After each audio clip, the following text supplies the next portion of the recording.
Have you ever walked into a room and felt like someone just left? You know that feeling? It's a little strange, a little quiet. Now imagine that feeling, but it's not just a room. It's a whole city, an entire city completely empty. No cars, no music, no people laughing, just silence. It's a powerful thought, isn't it? There are places all over our world just like that. Cities that were once full of life, full of families and dreams, but are now just empty. They stand like statues, holding secrets of what used to be. It's both fascinating and a little bit spooky, you have to admit. These aren't just ruins. They are time capsules. Each empty street and every vacant building has a story to tell. It's like they're waiting for someone to come and listen.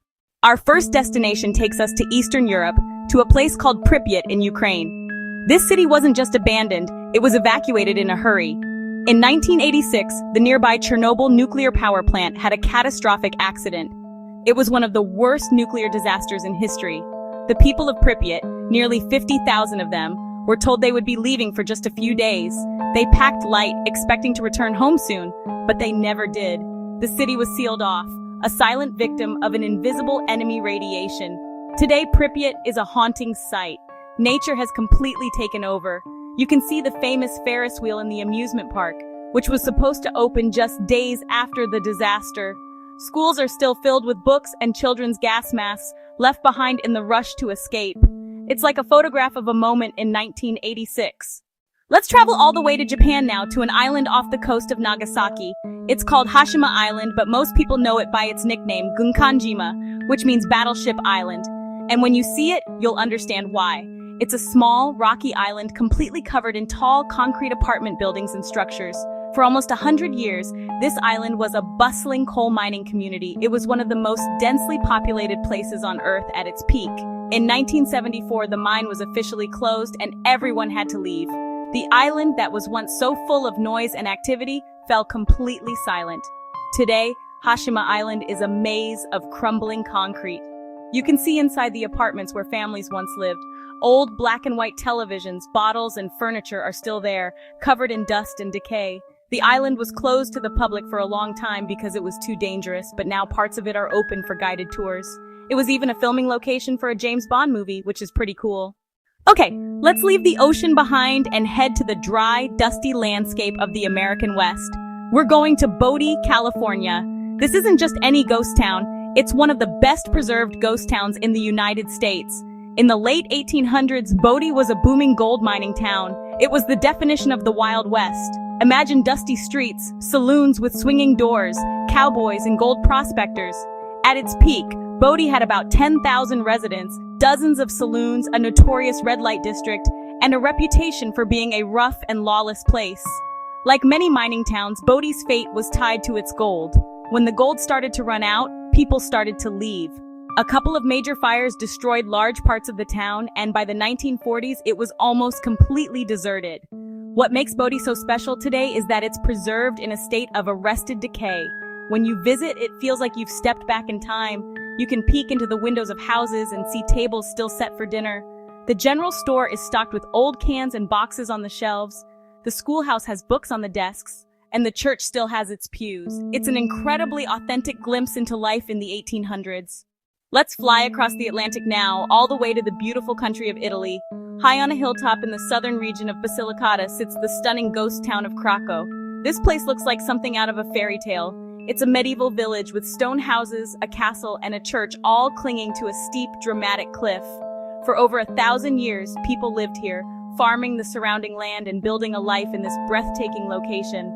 So what could possibly make an entire village abandon such a beautiful place? The answer lies beneath their feet. The hill that Craco is built on is made of unstable clay and sand. A major landslide in 1963 forced most of the residents to evacuate to a new town in the valley below, named Craco Peschiera. A flood and another earthquake later sealed the old town's fate. Visiting Craco today is like walking through a dream. You need a guide and a hard hat to enter, as the buildings are fragile and the risk of falling debris is real, but it's worth it.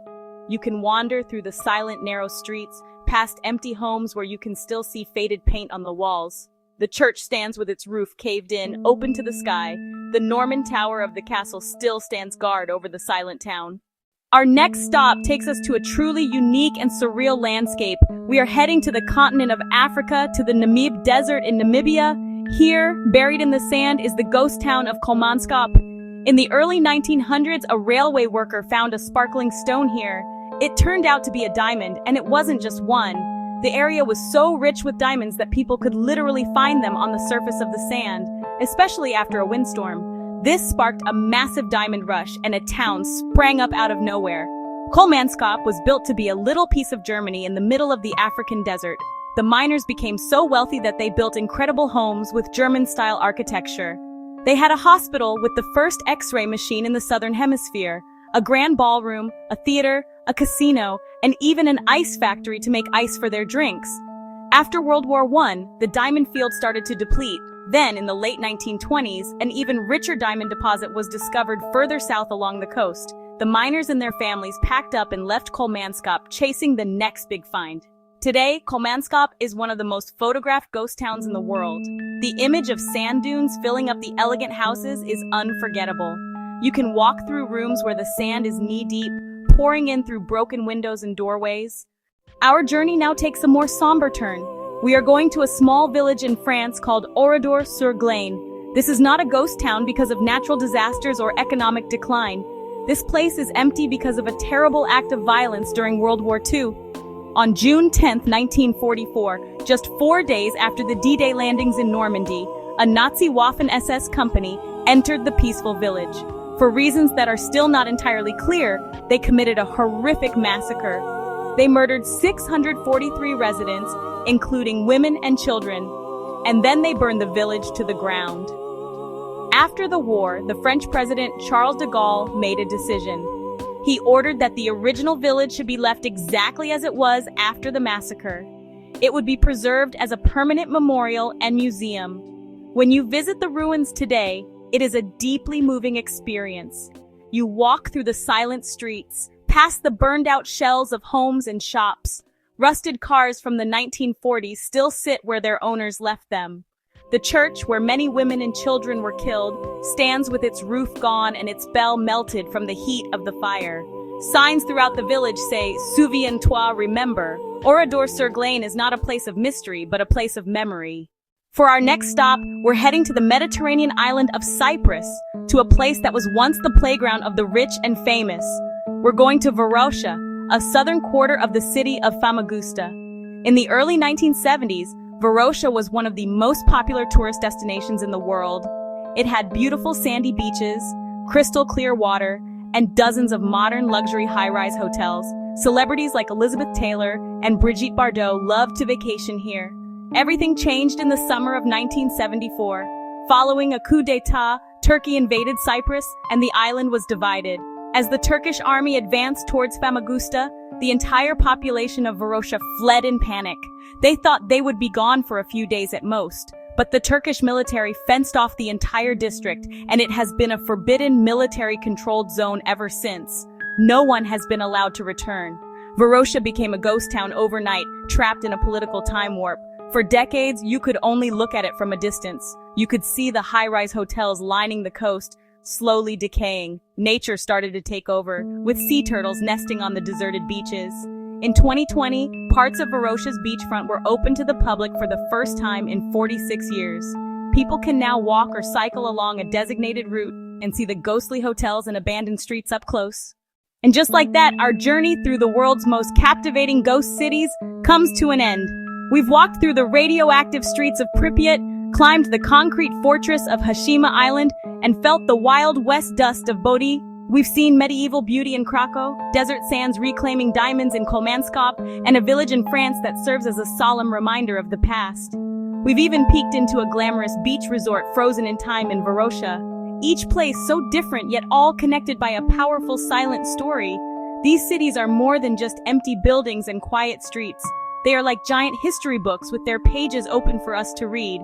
They remind us that behind every empty window, there was once a life, a family, and a story. They make you want to get out there and explore, or at least learn more about the history that surrounds us every day. Thank you so much for joining me on this adventure. It was fun, right? A little spooky, a little mysterious, but mostly just fascinating. I have so much fun sharing these things with you. Thank you for watching. See you on Kick for daily live streams. We have a great time over there. So, until next time, be kind to one another and keep exploring. Farewell, everybody.